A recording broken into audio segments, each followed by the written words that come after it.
I'm recording this presentation, so I've just turned on recording. So if you say anything, be nice. Okay, actually you don't have to be nice.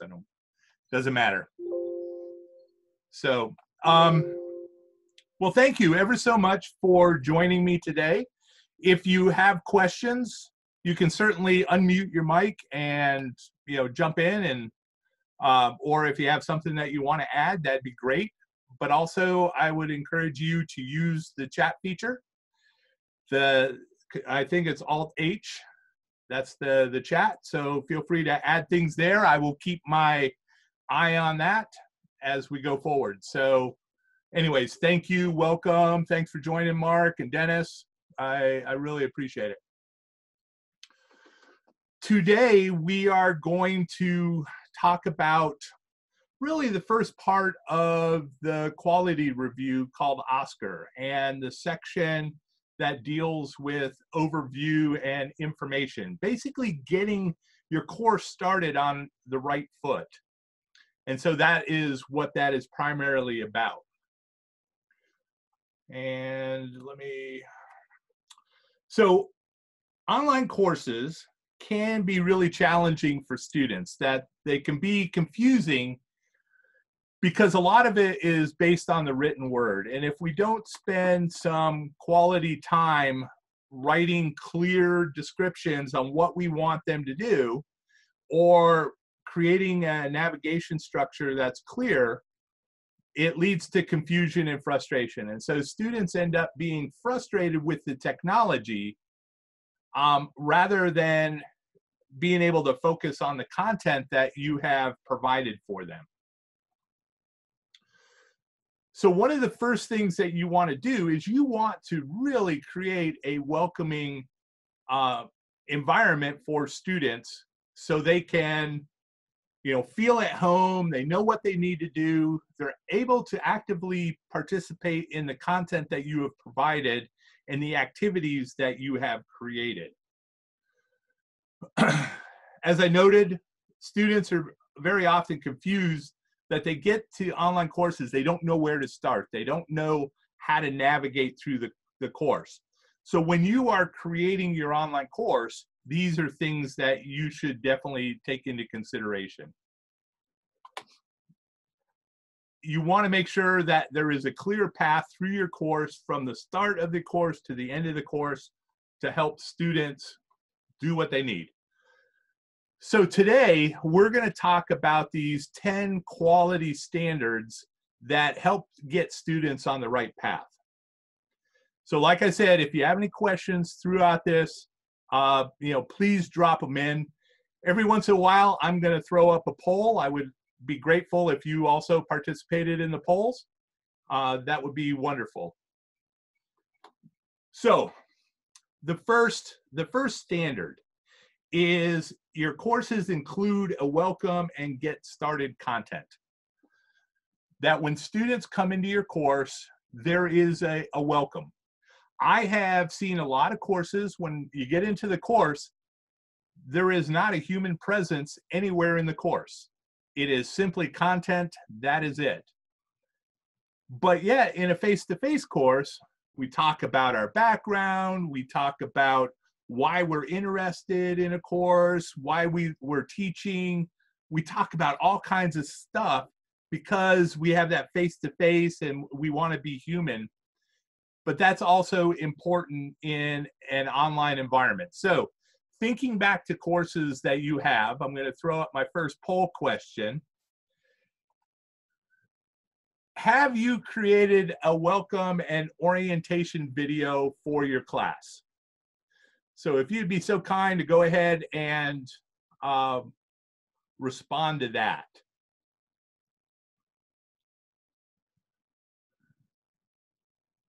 All right, 6 out of 8, 7 out of 8, one more.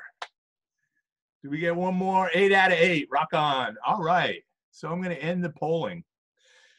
And here's where we stand. That out of the participants that are in this presentation, 25% of you have created a welcome and orientation video for your class. If you'd take just a moment, let me know in the chat why you did this or why you have not. So I'll give you a couple seconds to do that, and then we'll move on.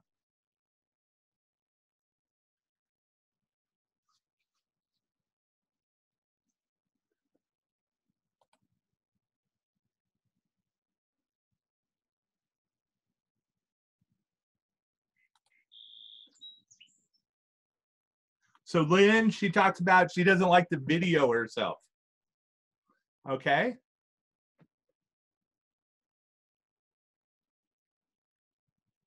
So a welcome post, Jamie, thank you.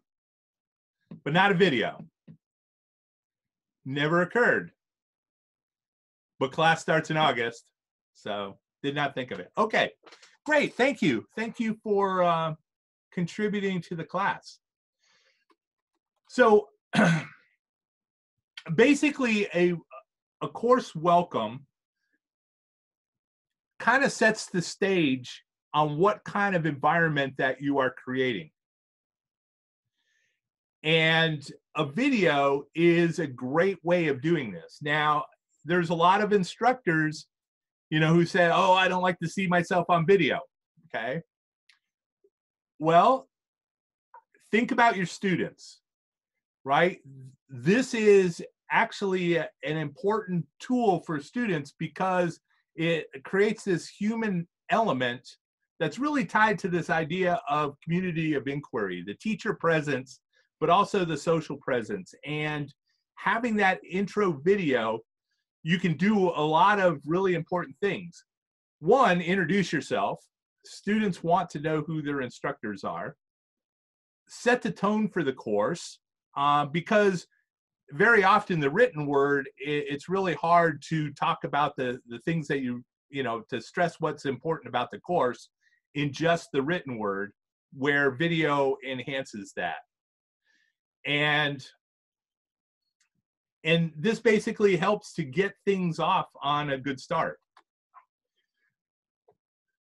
Another thing that you want to, when you are crafting your course and setting the stage for your course, is be very specific on what you want them to do next. You are guiding them down a path. So like in this example, this is for my graduate level course.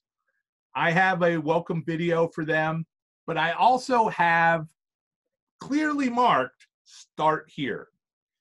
And I am guiding them on the next thing that they need to do in my class so I can get them moving in the right direction. So something that you may want to consider in your class. The other thing is kind of organize your class in such a way that it delineates the things that you want to do in the order that you want them to do it. So for example, this is from the template that we have that supports our Blackboard classes, that they can click on module 2, 3, 4, it doesn't matter, but they will end up with the same structure. That here's what the course objectives are. Next, I want them to see what the course material is, do the assignments, participate in the interactive activities, and then finally, any evaluations. Now, naturally, if there was things that did not apply to them, I would turn some of these things off. But having this very consistent structure helps the students navigate through your course. All right, so an orientation or overview to your course, as well as each module, right? So that you're guiding them along, that things are scaffolded, that you're helping them get through your course. If possible, you should give them an idea why you're doing something, what exactly you want them to do, as well as how long it should take them to do it. There are some assignments that maybe you only want students to spend 15 minutes on it, but unintentionally, they may be spending hours on it and, you know, putting too much energy in based on what you want them to do, or the opposite happens, that they spend 5 minutes on it, but you're expecting a longer period of time. So kind of give them a ballpark on how long they should be spending. And if they're spending outside of those parameters, encourage them to seek you out and, kind of get some guidance on what they need to do. And like I said, for an online class, these type of cues help the students stay on track and what you want them to do. With your objectives, as you're working through your different modules through the different weeks, you should be also providing, listing your objectives, what you want them to be able to do by the end of that week or by the end of that module, so they know what the expectation is. Being able to map this out is actually really important, especially to adult learners. They want to know what they're doing and how it applies to what, the real world, why they're taking a class. So, and the same, in each course module, just kind of, letting them know each week or each module what they're expected to be able to do. So providing these additional cues, instead of just here's the content, kind of putting it in the right context. The shaping this is actually very powerful for online learning. Your course should also have a course information area that, deconstructs the syllabus and provides additional information. So let me ask this particular question. Do you have a course information section for your class? Do you have these things broken out where you're actually taking the syllabus and putting them, breaking the syllabus apart into its individual sections? And I'll talk why that's important, but do you do this? So 2 out of 8, 4 out of 8, 5, 7, 7 out of 8, one more, 8 out of 8, great. Thank you, and I'm sharing the results. So a lot of you are doing this, great. This is, having that separate section is actually important, that you can plug in things that are certainly not part of the content that you're sharing, but it does provide a lot of resources that are very useful that students can tap into. So with our course template, one of the sections that we have is this important information or course information that you can go in and fill out. And we would be happy to put that as part of your course if you don't have it already. Just a matter of asking us. So let me get that out of the way. So breaking down the syllabus, the research has shown that individuals like to get information in different ways. So part of it is you provide a syllabus that is printable, that one full document, but you may pull out different sections. So required textbook. This allows students to go in and just go to that required textbook section, maybe print it out, take it to the bookstore, or take it online, or having a separate course schedule that they can print out that is separate from the whole syllabus. Because like my syllabus is pretty heavy and probably at fault for this, but I realize that we're in an online environment, and so I try to provide as many instructions as possible. And so my syllabus has probably gotten relatively heavy. Some of the research out there is to keep your syllabus light, but use links going back to your course where you can provide that more detailed information. So either way, there's research going one way or in the another. One of the things that you can do is develop individual documents. And when you do this, make sure you give them descriptive titles. And so it allows them to, or allows you to link to those from different parts of your course. So you don't have to reinvent the wheel all the time, that you can link back to a section of your course that's kind of standalone, and it allows you to get more traction out of that. I do a lot with Google Docs. So I have a lot of my resources in Google Docs, and I link to those documents. But they're very much atomized in the fact that they're only dealing with one particular topic, and rather than stack them up in one full document. So just something to think about.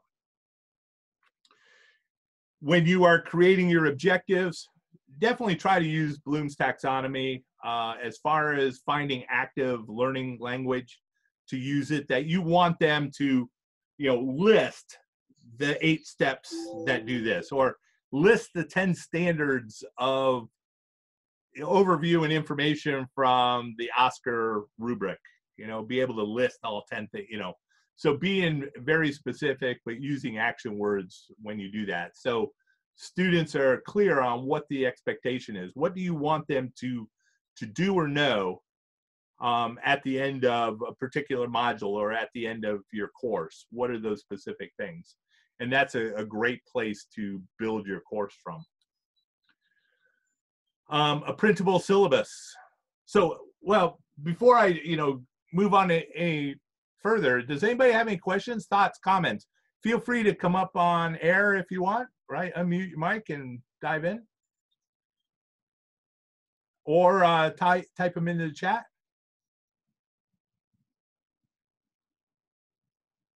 Overwhelming silence will be my cue to move forward. Also, if you pull up the participants window, which is Alt-U, there's like 3 dots there that you should have some tools that allow you to participate. So thumbs up and things like that. Okay, moving on. All right, so having a printable syllabus, I'm pretty confident everybody has a printable syllabus, either PDF or HTML. So one of the things that I do want to comment on is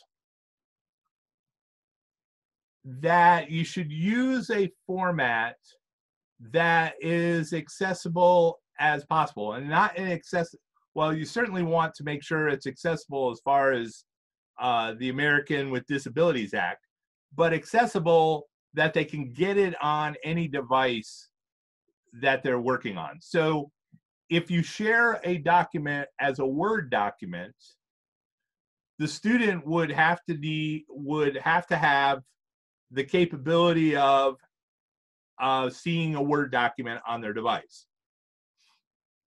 And some devices, that becomes more of a challenge than others. So if you use something like a PDF or a Google Doc, those are all, the Google is a web-based product, so they would be able to bring that up more easily than a Word document.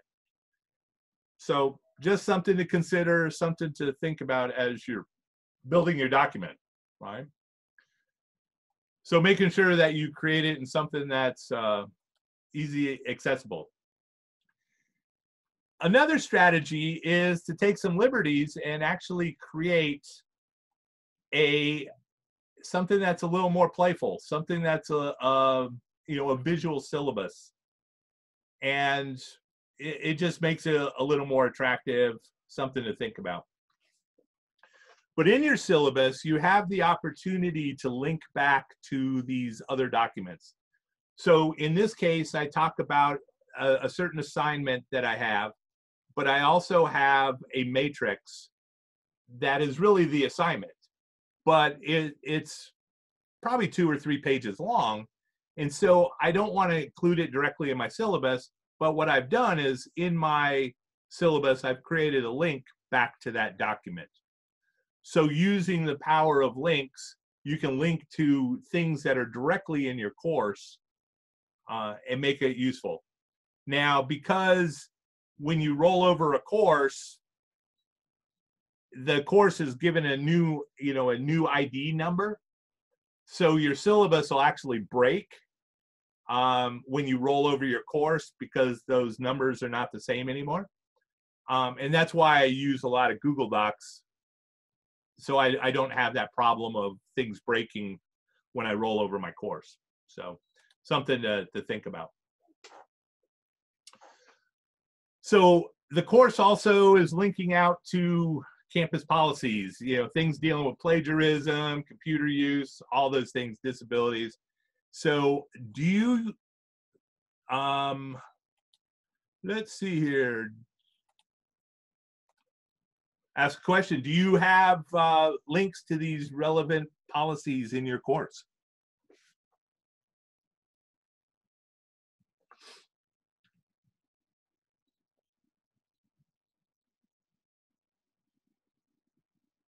All right, 6 of 8, 7 of 8, 8 of 8. All right.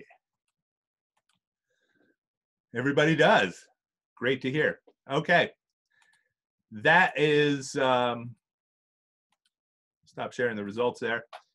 That is great. One of the things that we've built into the template that I'm pushing, promoting, is the fact that we do have links to these policies, and they are a Google Doc. So anytime something new happens, we make an update, and you guys already get the update. So this is one part of that link. So we link out to different parts that are required.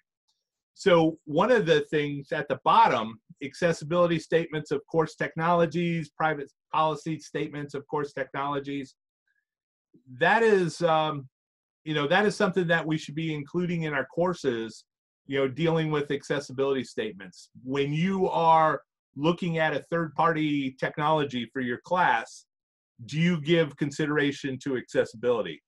What does that third-party course have accessibility statements and what are called VPATs, dealing with accessibility, so that students can check on those, that you should have them available. So those are built into our template, and we work to make sure that we keep them available. We also have them on our website, and so on the TEI website, I have a link, and that's actually where these things go to. And I work, as I do quality reviews on courses and I find new technology, I go out and look for the accessibility statements and add to that document. So the service there. One of the things that you may want to consider is creating these type of handouts that students can easily access, providing links to all these different services. Like I said, we created a lot of this in the template to help you guys out, but this is something that you may want to consider. If you have specific resources dealing with your discipline, having a document that lays those things out is very useful. In order to, so Mark asked this question, my documents are Google Docs and I link to them on Blackboard. That is, yes, a true statement. So I have, my documents are all shareable to anybody that has a link, and I will basically have a web link in my course to that particular document. The nice thing is when I roll over my course, those links don't change, and all I do is continue to make them better. And so it helps me in creating courses a lot quicker. And if something is wrong, there's a misspelling or something to that nature, I will be able to fix those pretty quickly. So awesome question. Thank you. And this presentation, for example, is a Google Slides presentation. And so if I wanted to, I can just link to the slides presentation in its native form, and folks could go check it out. And because not everybody has PowerPoint or can't access it on their phones, for example, without installing special software, but they could access Google Slides or Google Docs with less problems. So one of the strategies that you may want to consider, if you want to make sure that all your students are understanding your syllabus, understanding the various documents that you have presented, what you can do is you can create a quiz. And in this quiz is basically an adaptive release that you can hide the rest of your course or module, the next module if you're releasing one module at a time. Oh, that is a great question, Lynn. We'll talk about that in a second. But with this quiz, you can basically do what's called that adaptive release. So I can hide all my modules to include the first week module, and only when they pass the quiz do they get access to that first module to start. And so that way you can ensure that they've read your syllabus, that they understand what the requirements are for your course before you give them access to the rest of your course. So it's definitely a strategy for that. Lynn, one of the ways that you can make PDF accessible. So for the longest time, the copiers on campus, when they created a PDF, the PDF was not accessible. It was an image. Okay. Hi, Lynn. Hello. Yeah, and when you have that meter on our courses, it's flagging like all the PDFs or JCC library articles. Yep. I don't know how to fix those. Right. And yeah, so one of the strategy, I actually wrote a blog post, I think, on how to do it. One of the things that you can do is you can upload it to Blackboard, okay? And in Blackboard, you can say, open it as a Google document. And what it will do is it will convert that image of the PDF into readable text. Is that under where you have the menu that comes up when you're doing an upload? Well, you'll upload it to your Google Drive, okay? Right. Mm-hmm. Then you'll double click on the PDF. Mm-hmm. So you'll be able to see the PDF. Mm-hmm. At the very top, there'll be like a little drop down menu, and you click on that and you have the option to open as a Google Docs. Okay. And it will actually convert all that text into a Google document. And that's different from, when it pops up and wants you to add a translator when you put a long PDF into Google in your Drive. Or do you have to? Yeah, that's different. Yeah, that's different. So, yeah, another option is while we have Ally, if you look to the right-hand side, you'll see this kind of weird A-looking thing. Yeah.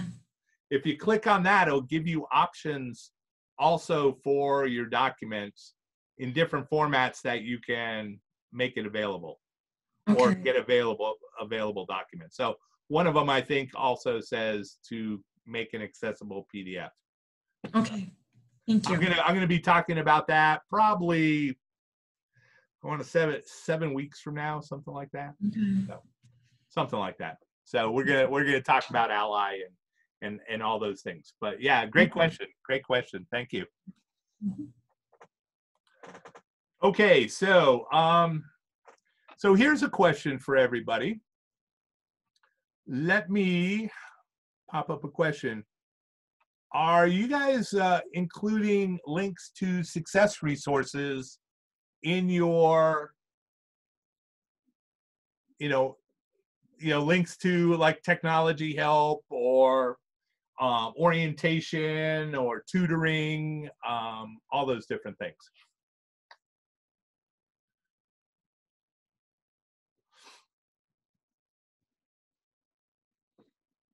Okay, 7 of 8, 7 of 8, 7 of 8. Calling it 8 for 8. Cool. All right. Sharing the poll. So kind of more of a split decision. So this is, once again, online environment is different. So not everybody is, in tune right away with all the technology. So being able to provide any way that they can get additional help, maybe links to tutoring or, different orientation, how to get a hold of us. Those are definitely very useful things that you should be doing. So one of the interesting, conversation comes up that students are tech savvy, right? They know all the stuff, they're tech savvy. Well, all of us, every single one of us in this class has been raised with automobiles around us, right? We all have automobiles, but yet we still have to be trained on how to use an automobile, okay? I thought that was kind of cool. And we've had personal computers on our desk for 40 years, but we still, at times, need help on how to use different programs, okay? Students are no different, right? So providing that technical help. Once again, a lot of this stuff is in the template. So if you're not using the template, I would recommend it because we provide a lot of this. But, an orientation to, especially for online students, encourage them to take the orientation to see if they, in fact, are right for this, or it may identify areas that they need to beef up in order to do this. We also have a Blackboard orientation that students can go through to make sure they know how to use all the different parts in Blackboard based on different assignments that you may ask them to do. And then also how to reach out for technical help if they're having issues. So those things are available, but definitely things that you should be including in your course.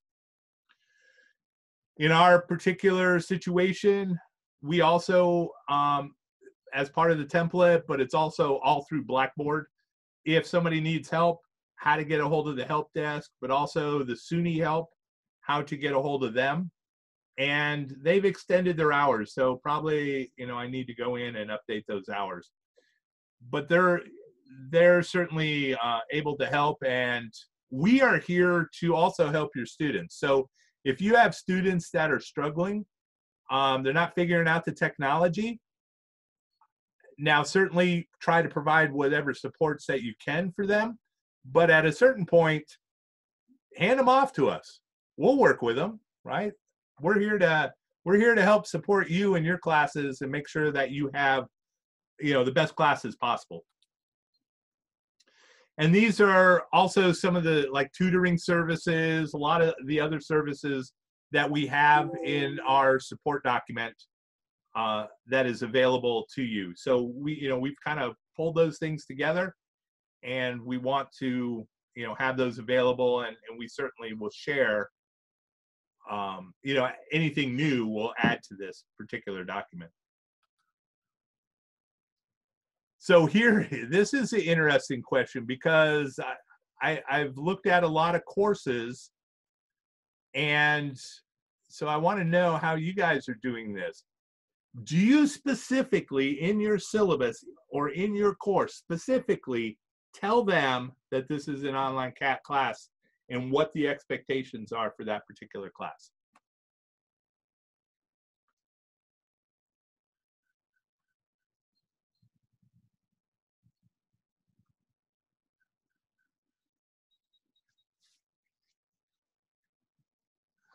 Six of eight.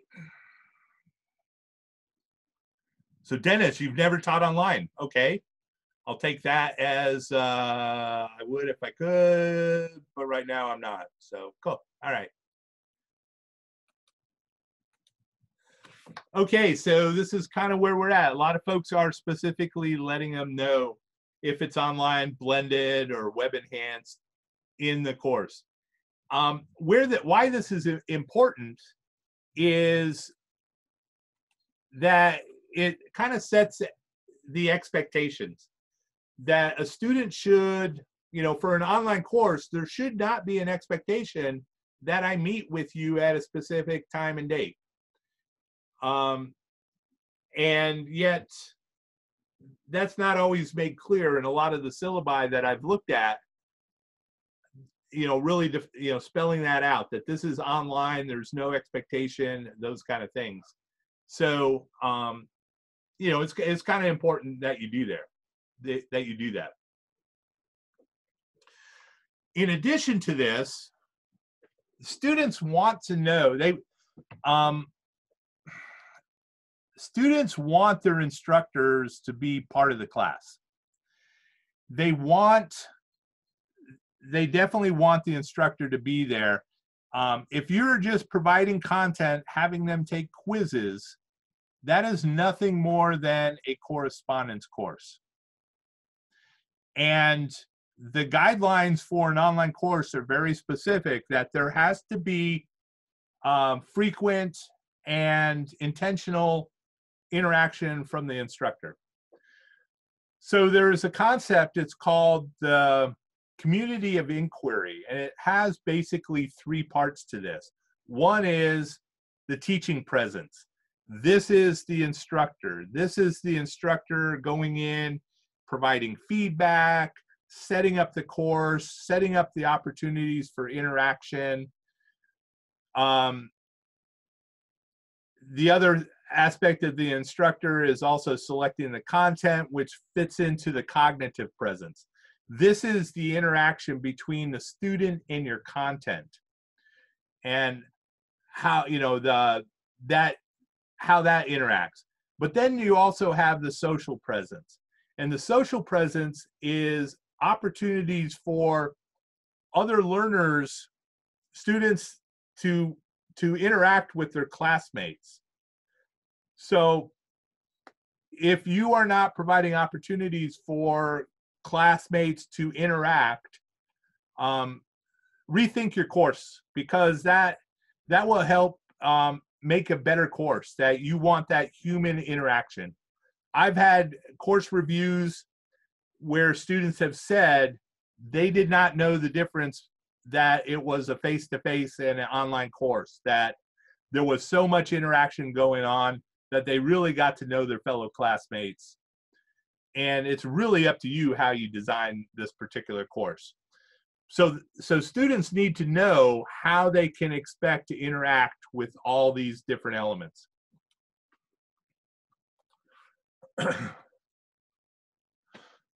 So part of your initial communication, this could be an email that you send out to your students. It could be an announcement, could be part of your syllabus. I mean, all kinds of different ways that you do this.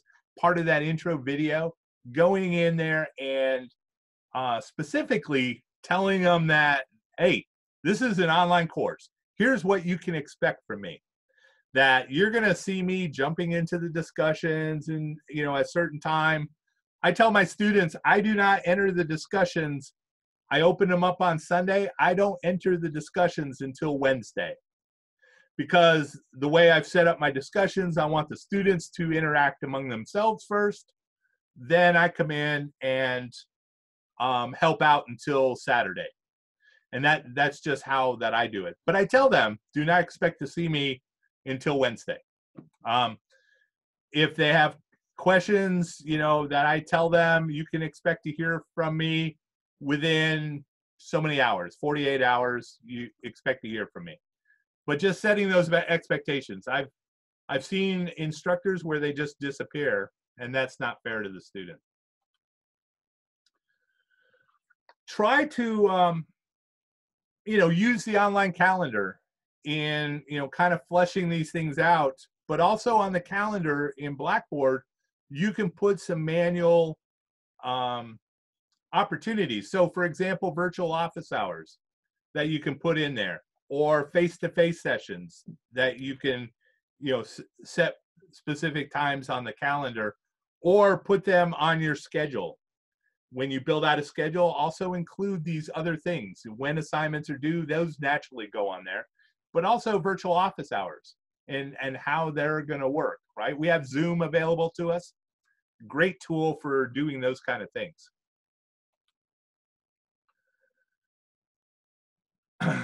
How, the technologies that you're going to use for a course. Depending on the course, if you were teaching something with Zoom, there are certain expectations that you have a webcam available and a microphone, maybe a set of headsets, depending on, you know, how your course is. In this particular presentation, I asked you to mute things. You know, so I set the rules of engagement up front, but you may have different rules of engagement. But when you are creating this information, you need to let them know how to interact with that information. So, do you provide students with instructions dealing with the technologies they need on how to access maybe the textbook if it's online, or third-party tools that you need as part of your instruction, or what have you? So you provide all that information, how they can get help if they get stuck on those third-party tools. Okay. All right, and I know Dennis said he hasn't done online, so okay. But maybe, you know, as part of other classes. Okay, so here's what the results are. So rethink that part of your course if you're not doing that, to make sure that you're providing additional supports. Very much in line with universal design for learning in how you do that. I see universal design for learning as providing supports and choice, but the supports are, you know, where they can get technical help, where you can provide tutorials to these third-party things. The cool thing is when you put those links in there, when you roll over your course, all those things will be there for you in the future. So I think it's you know, powerful tool that you can make available. A lot of students, if they are frustrated based on the technology, if things are not clear, if we haven't attended to those pinch points, that they will get frustrated to the point where they drop your course. So when you think of your course, think of this idea of pinch points. So if you have a student coming up and asking questions, I don't know how to install this, or I don't know how to use this, that is a pinch point. And if you can weave in some, you know, kind of in the moment, weave some clarification into your course, you're just making your course better. Or if they take an exam and they get everybody's getting a common question wrong, that is a pinch point. So taking that opportunity, how can I clarify that in my course? Could I go find a video? Could I, you know, find another article that talks about this more clearly? What have you. So being able to identify those pinch points, quite useful. You know, being able to access and navigate the course materials on how to do that. So clear step-by-step instructions. You know, it's frustrating, right? I see the names on here, and we have interacted in many different ways through the time I've been on JCC. And one of the things that you hold me responsible for is to clarify, how do I do this? I don't understand this. And so just the same way that your students interact with you, right? I think my responsibility to you is to try to clarify those things, right? So that is a, you know, that's just what we need to do. The nice thing is, you roll the course over, the course is that much better than when you started, right? So you can just keep making improvements. So you don't have to do it all at once, right? All at once is not necessary. This is a huge one. This is more and more of our students are consuming the content we create on their phones, okay? Whether you want them to or not, they are doing that. And some of them are trying to create content on their phones. And that's a whole different issue. But consuming the content, if just you know, if you have the participants window up there, if you can give me a yes if you agree with this. How many times have you pulled out your smartphone, gone to a site, or you can throw it in the chat, and you found a document that you wanted to read, but you had to put your fingers and stretch it out, and then you had to move things side to side in order to read that document. Has anybody had that issue where they've had to do that in order to see something? Ron, I got a yes out of Ron. Okay. Right, always. And that is because mobility was not taken into consideration. Thanks, Mark and Jamie, right? Mobility was not taken into consideration. So having these documents built in things that are more flexible allow them to adapt to the device that they're on. So, you know, Google Docs will do that. If you were to watch this slide presentation on a Google Doc, that, you know, it would adapt to your phone. And that's what you want. You know, YouTube does this, right? So if you choose YouTube, it's certainly going to do this and adapt to your phone. So that's what you want. Course objectives, right? Clearly defined, measurable, align with learning activities and assessments. So I'm gonna pop in that question here. Do you clearly define objectives for modules? We have overall course goals that we want students to go through, and those are built into the master syllabi. But do you break those down into active learning objectives for each module, for each week, telling them specifically what you want them to know or learn or be able to do? And do you design activities around that? And is your content created so it helps guide them through that? Okay.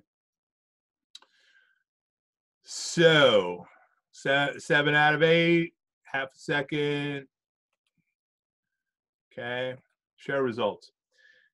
All right, so a lot of you are doing this, and that's absolutely great, because that's what you want them to do. At the end of the course, you have certain things you want them to be able to know or do as part of the course.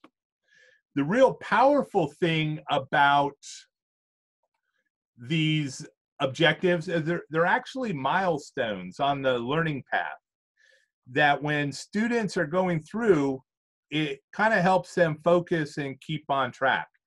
So there's a recent book that I read called Reach Everyone, Teach Everyone, where they emphasize the importance of these objectives over and over and over again.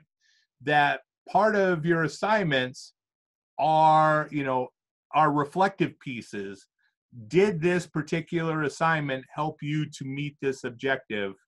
How so? And they, week after week after week, they make sure that they're going back and touching on these objectives to ensure that students are aware that the objectives are guiding the course, but also that they are in fact meeting these objectives. So fascinating book, really powerful, but learning objectives are definitely key to building a strong course. And with that, there should be all this alignment, you know, with these objectives, that the objectives are stackable, that you're doing scaffolding and you're learning and you're building upon these things. And so they're doing this, but backward design. So if you were to really build a course using instructional design principles, what you would do is first outline all your objectives, everything that you want them to know and do. Next, you would build out your assessments, the ways that you're actually going to test them on that to see if they know and do. Next, you're building your activities where they can practice, how they are going to learn how to do the things that you're going to assess them on. You know, and it could be practice quizzes and things like that. And then finally, you pull together your content to guide them. most cases, that's not how folks are designing their courses. A lot of times they build the content first and then try to figure out all these other things. But if you were to really build a really strong course, you build it from the objectives to the assessments to the practice activities to the content. And it's a instructional systems design approach to doing that. And so naturally, you want to make sure that you're clearly, you know, announcing your goals, you know, as part of your syllabus, but also any objectives are announced for each module to let them know what they're going to be focusing on at those point in time. And then one of the last areas I want to touch on is that you're providing content or contact information for the instructor, the department, and, you know, even the program. But so let me ask this question. Well, I don't have a question for that. But it was dealing with, you know, announcing, you know, your department. Do you, in your syllabi, have a link to how to get a hold of your academic assistant, for example? This is a requirement in Wyoming that we list our academic assistant. And that is so in the event that you disappear, that they know how to get a hold of somebody in the department to do this. So are you guys doing that? You can throw that in the chat, whether or not you're adding that information. But definitely in your course, you want to make sure that it's clear on how a student can get a hold of you if they have questions. How are you making yourself available, and when you're making yourself available for students? Not that they will, right? You didn't know you had an academic assistant? Well, you do. Okay, you actually do. In the department, there's an academic assistant. So typically it'd be like Emily Thompson, Elise, Wendy, Carla. Those are all the academic assistants. But in your contact information, making sure that they know how to get a hold of you and you make yourself available. And letting them know when your contact availability is. So if you're not working on weekends, let them know. Some of us do, some of us don't. That's fine. But let students know. Set the expectation on when they can be reached back and contacted. And ideally, you know, put together a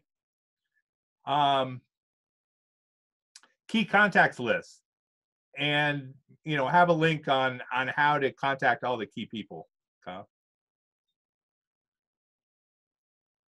I never knew that's what they were called. Academic assistants. There you go. So I think it's academic administrative assistants technically, but ideally, like I said, build out a contact page. So here's one last question. For your course, are you using the Blackboard template to build your courses? So that's with the modules, the course, or the important information, all that built into your course. Okay, 8 out of 8. Nice. So 3/4 of you are, 1/4 of you are not. If you want me to sit down and explore this with you a little further, let's certainly do that. I'd love to do that. And yeah, it may be useful. It may not. Maybe you've got this dialed in and you don't need it. Understandable. But I'd love to sit down, you know, especially if you're not using it, and ways that we can do that. Okay, we went through a lot of stuff, right? Talked about the necessity of getting a good welcome out there, making sure that they know where to start.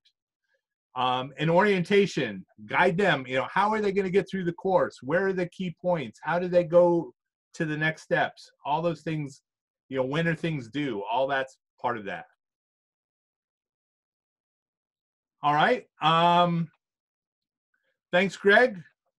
I'm just going to run through these last, I'll be done well before 1 o'clock, but if you're gone, you're gone. So having a course information that kind of breaks things down and gets to key pieces that are not necessarily your content, but are definitely essential to students.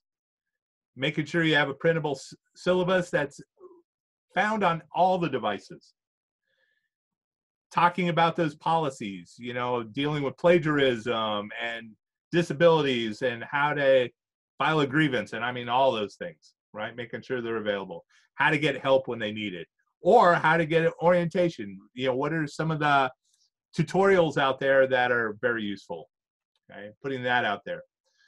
Making sure that they really know that this is an online course. Being able to how to use, you know, what tools are required, how to access all those tools, and having supports related to those things, right? Making sure that the course objectives are clearly defined and that they're aligned with your course, and making sure that they have contact information. So here is a quick guide for you. Folks are jumping off before I provided the guide, darn, okay? Here's a quick guide. I will leave that up there. But do any of you have questions? Feel free to come up on, you know, turn on your microphone if you want. Hi, Lynn. Mine is Zoom specific though. So if people have questions on your workshop, let them ask first. Sorry? Mine is Zoom specific. Okay. Kind of a technology issue. I've been doing live office hours twice a week using Zoom. Okay. And for first thing is, how do you in my understanding, you have to make a new link every week to send to the students? Because that's what I've had to do. Not necessarily. Yeah, I guess I haven't figured out how to make a reliable one link. Yeah, why don't we schedule an appointment? I'll show you how to do that. Okay, great. Okay. Yeah, absolutely. So, when will we know about the fall? I'm not sure, Dennis. We had a meeting. I had a meeting with the President's Council this morning, and we put scenarios in front of the President's Council and talked about them. But I'm hoping very soon that they will know specifically when that'll happen. So let me also toss this link in. So I don't know right away. So Pat, I'll throw this in the chat right now. There you go. There's the link, and you have that available to you. And what is the best way to schedule an appointment with you? The best way is you know, you can use our request forms, right, to jump in and request forms. So, or, you know, if necessary, if that's not working out for you, just send me an email. So we'd love to chat. So there's this is going to be recorded. I hope it was useful, right? That was awesome. Okay, thank you. I'm going to be doing one every week, right? So every Thursday at noon, I've got my schedule lined out. I have been asked to hold it in reserve before I fully announce it based on other things that they got going on. So, but every Thursday I plan to be here, and we're just going to walk through kind of like the quality review and accessibility standards, and all this leads into building stronger courses. So hopefully you picked up something in today's presentation that you go back to your course and go, hey, let me weave this in, and you know, it ends up being a better course. But all right, Dennis, are we able to go back to your offices? Currently, no. More details will come out from the head shed later. So, okay. Mark, did you have a question, sir? No, I didn't. I just really wanted to say thank you for that information. It was awesome. I'm teaching a black and white photography course this first summer session. And so I'm, trying to learn as much information as I can to try to teach what should be a studio course online. Well, feel free to connect with me because we work for you guys, right? So we can brainstorm some ideas, talk about how you do this and maybe some strategies that would work. So feel free, do not hesitate to contact me. You bet. Yeah, I won't, for sure. Okay. Okay. So, well, thanks for showing up today. Oh, you bet. I'm gonna